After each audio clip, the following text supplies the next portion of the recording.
There are so many storylines to follow as action in Arizona is on the horizon. No storyline may be more important than just how Pedro Grifol will recreate the culture amongst White Sox players and what type of culture is he exactly looking for. Also, Jose Abreu is gone. Who should step up as the leader in 2023? You are Locked On White Sox, your daily Chicago White Sox podcast. Part of the Locked On Podcast Network, your team every day.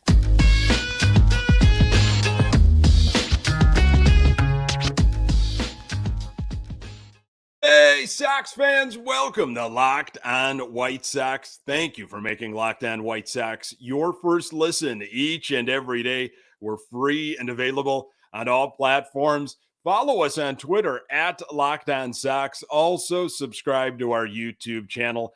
Just search Locked On White Sox. Hey, I'm your host, Nick Morawski, a lifelong diehard Chicago White Sox fan, recording this podcast just blocks from the ballpark in beautiful Bridgeport. You can find me on Twitter at Nick_GGTV. Locked On White Sox is part of the Locked On Podcast Network, your team every day. MLB clarifies more rules for this upcoming season, and extra innings will be extra maddening once again. Pedro Grifol tries to define culture as he explains what his first spring training might look like. And without Jose Abreu, what player or players should take on the leadership role? Hey, welcome back to Locked On White Sox. Home opener is under 50 days away. Opening day is 44 days away. First spring training game is 11 days away. And pitchers and catchers report tomorrow, with position players reporting on February 20th. Hey, appreciate you passing this podcast along to other White Sox fans in your life. Get in those questions, comments, predictions, wonderings, whatever it may be. Get them into lockedonsox@gmail.com. We'll do our mailbag Wednesday and the next episode. Big thank you to Connor McKnight, who joined me in the most recent Locked On White Sox episode.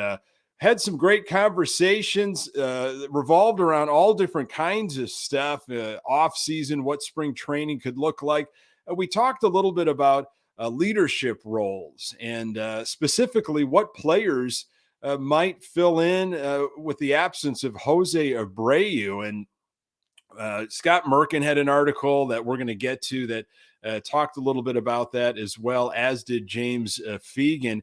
You know, I talked to Connor about leaders, the ones specifically, that are going to be carrying Grifol's message, the ones maybe that Pedro Grifol says, hey, these guys are going to listen to you. If you could set the tone, that would be very, very helpful. Connor still believes in Tim Anderson, and I get that, completely understandable. Tim Anderson has kind of been the face of the Sox in that respect for the last several seasons, getting more national attention. A lot of folks, will refer to Tim Anderson as kind of the straw that stirs the drink on the South Side. And I don't know if I'm still believing in Tim Anderson in that way. I don't know if he wants to be a leader. I don't know if he wants that. Maybe a leader by his production, obviously offensively, but he's got to stay healthy to do that. Look, two-time All-Star, started the All-Star game in the shortstop position, of course, this past year. Will players listen to him? I mean, you can make a case that they will, but something about him does not give off that vibe of him being super vocal and getting players to fall in line and listen to the message, as they're trying to go together as one into 2023. I don't know. I could be very, very wrong. I know there have been other players that have spoken up, namely Yasmani Grandal this past off season, that have talked about how bad it hurt when Tim Anderson went down and the team just almost, lost a sense of direction. I still think Tim Anderson can fill that role. I sometimes wonder if he absolutely wants it. In a recent Chicago Trib article by Lamont Pope, this is what Eloy Jimenez had to say. It's going to be a little weird without Abreu, but this is the business. We need to move forward and play with what we have. I think that's a simple yet effective message. You can't worry about guys that are in, different uniforms. We've done that as fans with Carlos Rodon. He's gone. And now Abreu, he's going to be wearing a different uniform for a while. And there's been so many others. I'm worried about who's in a Chicago White Sox uniform and what the Sox have to deal with. What do they have in front of them? And just simply the move forward as one. Easier said than done. In an article by James Fegan in The Athletic earlier this week, Fegan wrote, when asked who steps up into the leadership void left by Jose Abreu's departure, Eloy Jimenez replied, I don't know. I don't have the answer to that. Fegan went further. While there are vocal veteran presence on the pitching side in Lance Lynn, Kendall Graveman, and Joe Kelly, a position group that largely failed to live up to the sum of its parts last season needs to figure out a new hierarchy. In past years, Tim Anderson was a vocal leader before a quieter, injury-ravaged 2022 campaign. Andrew Benintendi comes in with a long-term commitment to the team and a World Series ring on his finger. Jimenez and Luis Robert, who we're going to hear more about later in this episode, are entering a stage of their careers where their roles in carrying the team on the field should translate beyond it.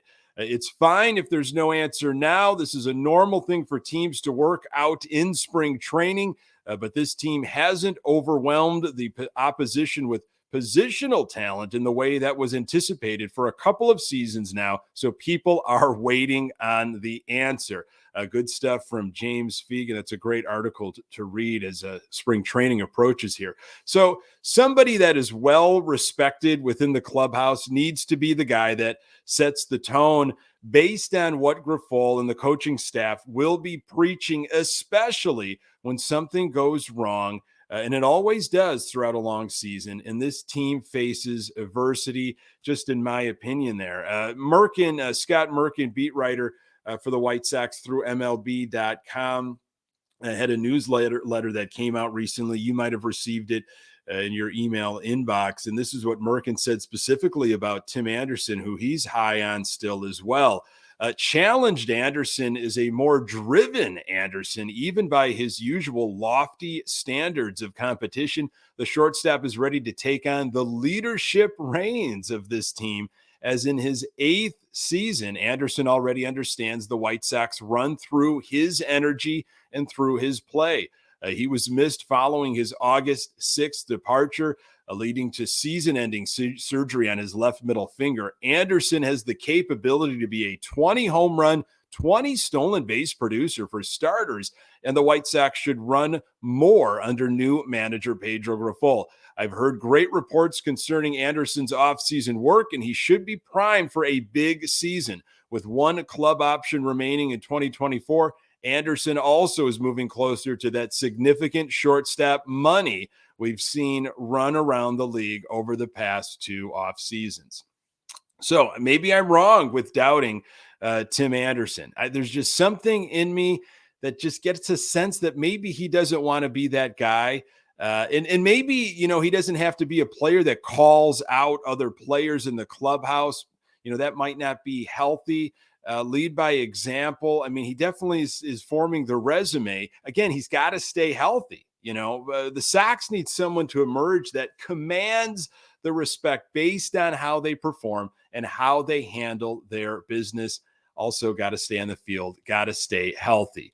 There are many storylines revolving around this White Sox team, but a common thread tends to center on the culture that Pedro Grifol wants to create. More on that in a moment. Today's episode is brought to you by Built Bar. Looking for a delicious treat but don't want all the fat and calories? Then you've got to try a Built Bar. We're through the holidays, and I know my goal was to eat a little healthier this year, if you're like me, where you want to eat healthier, but you don't want to compromise taste, then I've got the thing for you. You've got to try Built. With Built, healthy is actually tasty. They're so delicious, you won't think they're good for you. Perfect for your New Year's resolution, if that, of course, is still a thing. What makes Built Bars so good? For starters, they're all covered in 100% real chocolate. That's right, real chocolate. And they come in unbelievable flavors like churro, peanut butter, brownie, and coconut almond. Not sure how Built does it, but these bars taste like a candy bar while maintaining amazing macros. And what's even better is that they are healthy, only 130 calories and 4 grams of sugar with a whopping 17 grams of protein. And now you don't need to wait around to get a box in the mail. For years, we've been talking about ordering your Built Bars at Built.com. Now you can get them at your local Walmart or Sam's Club. That's right. Head to your nearest Walmart today. Walk up to the pharmacy section and grab yourself a box of Built Bars. You can pick up a 4-bar box of cookies and cream, double chocolate, or coconut puffs. If you're close to a Sam's Club, run in and grab a 13-bar box with our hit flavors, brownie batter and churro. So predictions, storylines, they are out there, and a lot of them, a lot of folks have them. All different kinds of columnists, writers, pundits. We were talking kind of win-loss total last week, and some of the numbers that were floating around. And now it's really all about these major storylines. Lamont Pope in the Tribune does a great job. He had some question storylines that he laid out recently. Of course, Scott Merkin has got his newsletter, and then he puts stuff up on the White Sox website. And then James Fegan had something where he put down 7 or 8 different storylines, and these were some that he were focusing on, and they sound very similar. How will spring training look under Pedro Grifol and his staff? That seems to be a common thread. What will the identity be of this White Sox team? And I think that ties in with the culture, of course. It could be certain players, but it also could be a style of play. What's going to happen with Mike Clevenger? We should know a little bit more information later this week. I think a decision has to be made on Wednesday, if I'm not mistaken, regarding the investigation that MLB has been conducting. Is Michael Kopech ready to take the leap? We've talked a little bit of it on this podcast. I think, man, Michael Kopech can really be the difference maker in this starting rotation. If he is all systems go and his knee has recovered, this should be a huge year for Michael Kopech. If there are no inning restrictions and he can start the season healthy and fresh. What's on second? Of course, the big second base debate. Everybody's talking about it. Obviously, I had that conversation with Connor. I got the impression, maybe I read into it, that there might be, an outside name. The Sox aren't done, but I think he was focusing more on another pitcher. I think it's, Romy Gonzalez's job to lose. And what would be interesting and maybe make things complex is if Lenyn Sosa had an unbelievable spring training.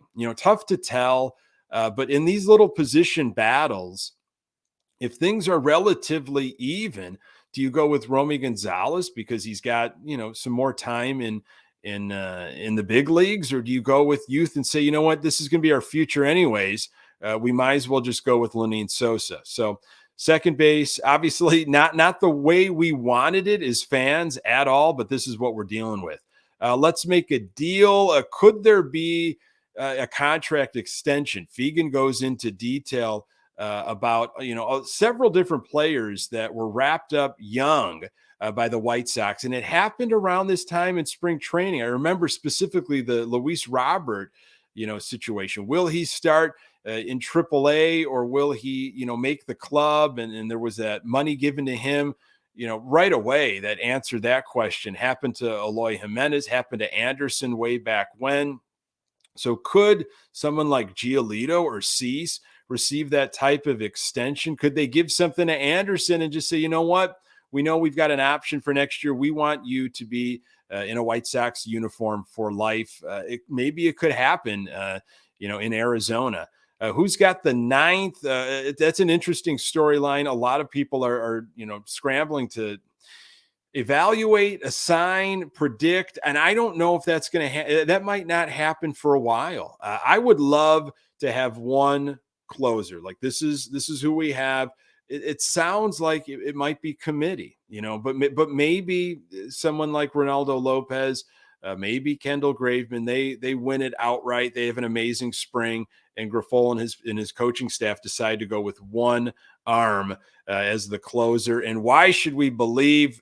That's an interesting storyline that I think we've all been asking ourselves as fans. Some aren't. You know those fans, and I think there's a part of me that's still questioning. How much do I still believe in this hype of the hope for health and the return to accustomed levels? But again, that is what the front office is giving us as Chicago White Sox fans. So I'll take the bait. I'll buy into this right now, until something happens where it all comes crumbling down, and the lack of depth and the lack of going out and getting veterans at positions like right field and second base, and maybe even bolstering the pitching and the catching position come back to bite this team. Again, I hope that's not the case. So why should we believe? Because of the potential. We're believing because if 4 or 5, maybe 6 of these guys can hit and not just have career years, but get back to what they're typically doing and stay healthy. Again, we've talked about it. If Robert and Jimenez can stay on the field, each of them play in 135 to 140 games, I can't imagine where this team is going to go. They're not going to be a 74 and 88 team, that's for sure. So that's why we believe. Lamont Pope of the Chicago Tribune had some similar thoughts. He put them more out as questions instead of storylines. And there was a running theme here. And the theme, again, was what will be emphasized during manager Pedro Grifol's first camp. It was something that Lamont Pope hit on, James Fegan hit on. Merkin had an article about it on WhiteSox.com over the weekend. I read it, and it's the identity culture seem to be what everybody is talking about. What will this first big league camp look like under Pedro Grifol, who's never managed before? From the beginning, his first press conference, he's been talking about communication, identity, culture. Got to set the tone, got to play together. He had some great quotes in this Merkin article. This is what Grifol had to say. You don't really describe culture. I share this with some of the staff members at one of the team meetings we had recently. You have to understand really what culture looks like. You go to the ballpark, you see a team, and right away you are like, damn, that team is together. That team is fighting together. That team works hard. That's really what culture is. People from the outside look in and they are like, I want to be part of that team and with that organization. That's what we have to think about. We respect the game. We work hard. We care for each other. We don't have to hang out with each other off the field if we don't want to. If you want to, great. If you don't have to. But on the field, we are one. We are together. We are fighting together. We can't look at October baseball without playing game one, Grifol said. We can't look at game one without going through spring training. Let's just focus on what we need to do today. We're respecting each other, respecting the game, respecting the uniform, the fans. How does that happen? It happens with respect, hard work, care, love, that kind of stuff. He went on further, and Merkin made a point here. It seems like Luis Robert may step up to assist Oscar Colas. Colas will enter spring training with a chance to take the right field job as a rookie. Robert already has helped get the left-handed hitter ready. When a player gets involved in the development of another player and educating another player, that player gets that satisfaction that he is now invested into this young player's career. He feels like he's a part of that player's success, Grifol said. At the end of the year, every time they put a mic in somebody's face in October, they all say the same thing. We can go back and look at video. They all say the same thing. We are a family. We love each other. We work together. We fight together. It doesn't matter what sport. We have to be cognizant of that and understand that's a part of winning a championship, developing that type of culture. A lot of stuff there from Pedro Grifol. I like the sound of it. I like his mentality of we can't worry about October right now. We have to focus on what we need to do here. These little battles, the game within the game, the preparedness, like figuring that out in Arizona, staying present, the mindfulness of the little things that you need to do, and everybody, checking in, making sure we're all on the same page, and then heading into Houston and dealing with that, one at a time. This mentality of like, well, we gotta prepare for October. You do, but stay focused in what you're doing. Like don't worry too much about October right now. The urgency is right here. And then it's going to be in March and April games, which are just important. So I like that. I always have, from what Pedro Grifol has said. So interesting stuff from that Merkin article. Again, will players buy into that type of stuff, though, that hype, putting egos aside, individual stuff aside? I think there has to be some bonding between players. I think it is important. Of course, they're not going to be each other's best friends, but the working together and fighting together that Pedro Grifol talked about, I think, is absolutely critical. Position players can still come into a game to pitch, but there are some rules about that. And the dreaded extra innings rule lives to see another season. More on that in a moment. Today's episode is brought to you by FanDuel. The midway point of the NBA season is here, and now is the perfect time to download FanDuel, America's #1 sportsbook. Because new customers get a no-sweat first bet up to $1,000.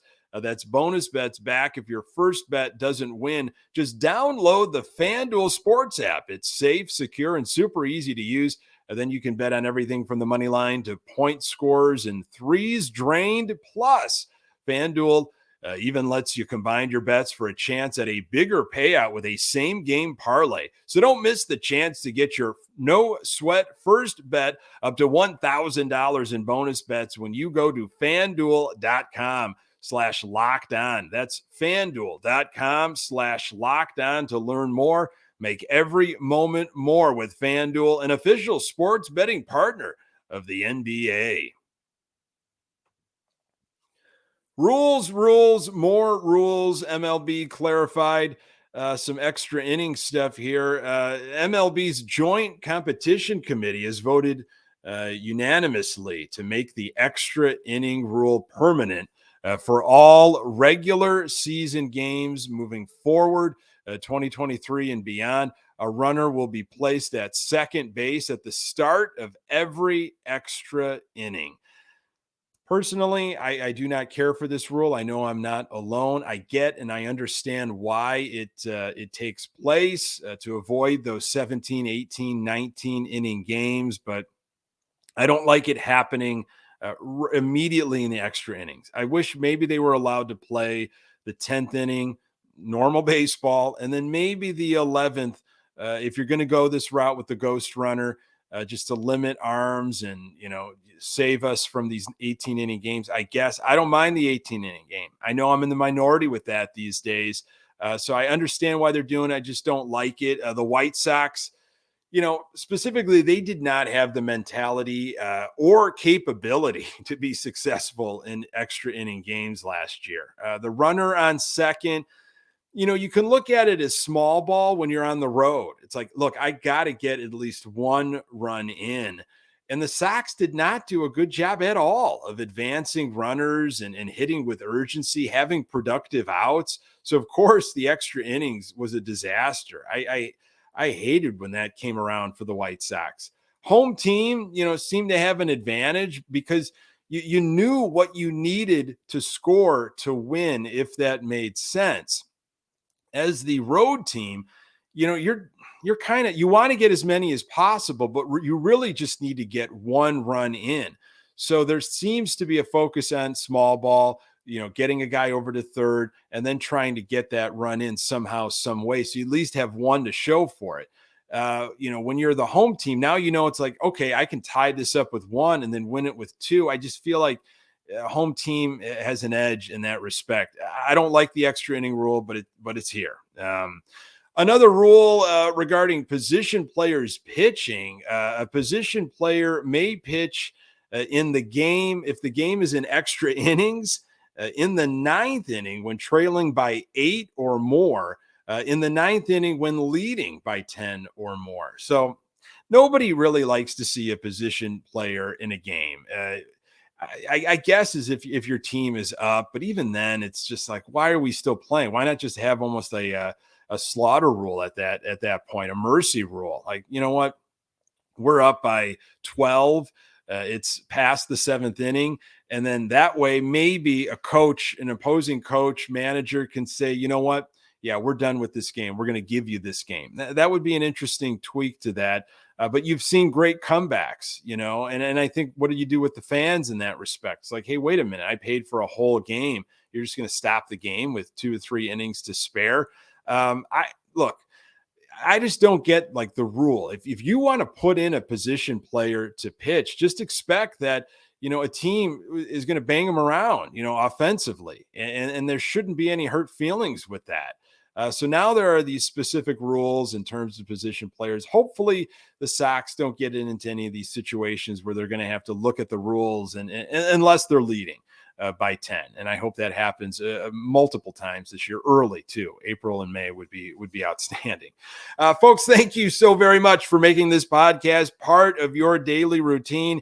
You can find the Locked On White Sox podcast absolutely everywhere you find your podcast. We're on Twitter at Locked On Sox. You can find me on Twitter at Nick_GGTV. Hey, and don't forget to subscribe to our YouTube channel. We are like 10 subscribers away from hitting that magical 1,000 mark.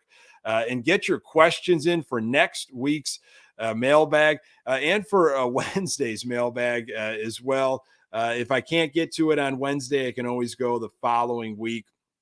LockedOnSox@gmail.com. Hey, thanks for making Locked On White Sox your first listen. Now make your second listen Locked On MLB Prospects. Host Lindsey Crosby is a prospect encyclopedia, and he's going deep on the MLB stars of tomorrow. It's free and available wherever you get your podcasts. Coming up in the next episode, I'll open up the mailbag and get to some comments, predictions, questions, whatever is available. Really appreciate you making time for the Locked On White Sox podcast. I'm Nick Morawski, and until next time, go Sox.